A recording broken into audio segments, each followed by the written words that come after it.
दैसाया स्कुलाव थांसै जोंना दैसाया स्कुलाव थांसै बाबा हौवा थांसै बाबा हौवा थांसै नोङो स्कुलाव थांसै नै जोंना दैसाया गाइसमोन स्कुलाव थाङो आबा खाथानसै बाबा इसिराम जुगाथारहाय स्कुलाव थांनायाबो नै बेग बालायलायदों औ आबा थौ जा होमबा मुसो नायनो नागिरबाय हनै स्कुलाव थांनाया लेखा फरायनाया हनै बर्डखौसो हैया होनबाय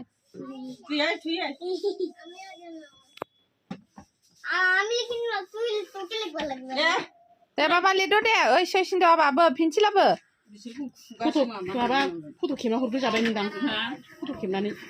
फैदा ओइ सैसिनद' दे दाउदैजों सुलायनो नागिरदों 7था सुलाबदो